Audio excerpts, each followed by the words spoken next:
What two nations best embody the concept of frenemies? UK, France. Diplomatically allied, emotionally hating each other since the burning of Joan of Arc. America, left, and America, right. China and North Korea. Like some whiny toddler, NOCO will put on military parades and ballistic missile trials signaling that Kim Jong-un and his entourage are running out of heroin or nose candy or whatever. China eventually rolls its eyes and quietly sends them a boat or train car or few of aid, including such treats for the ruling class. US and the Soviet Union back in the World War II era. If I recall correctly, Canada and Denmark have been fighting over an island for a long time now. But by fighting I mean putting up their flag and leaving spirits for the other to collect. USA and China. #1 trading partners. I mean we've basically paid for everything China has for the last 50 years.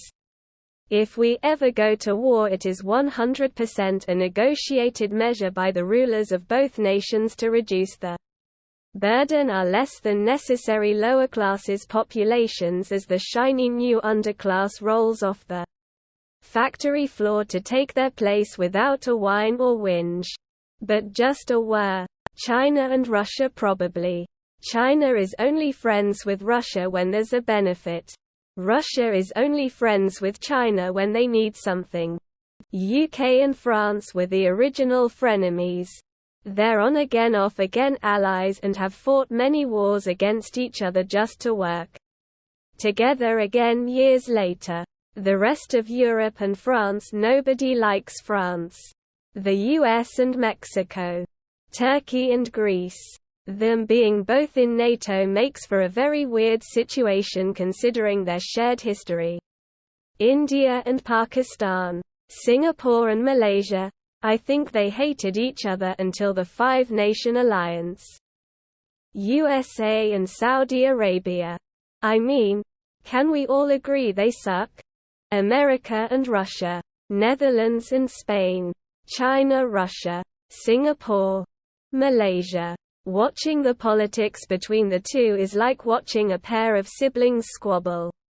Probably doesn't help that the citizens of both countries love to compare themselves to each other and compete. Then when a nation, usually with predominantly white people, mess up a local cuisine or landmarks, both countries seem to unite to roast and bully said nation. Happened quite a number of instances already actually. BBC had a recent Facebook post where they said Singapore was a part of Malaysia and the comments from the citizens from both ends were amusing, to say the least. UK and Russia. UK was Russia's largest foreign investor, and Russian agents frequently had top-level access to UK government. Russian oligarchs swanned around London like they owned it, and indeed did own a very sizable chunk of its real estate. Russian intelligence operated with impunity in the UK, to the point of openly assassinating UK intelligence officers. Gareth Williams, and the UK accepting it. They'd openly assassinate their own defectors and, again, the UK did little about it. They both have quite closely aligned governments. They're both run by their exclusive rich groups for the benefits of those same groups. So they see a lot of things from a similar perspective. Then it all changed. Again. As a Danish person, I have to say Denmark and Sweden. And #X200B. They have had the most wars fought between them. And they still, sort of, hate on each other. And #X200B. They call each other names. And make fun of the other. And #X200B.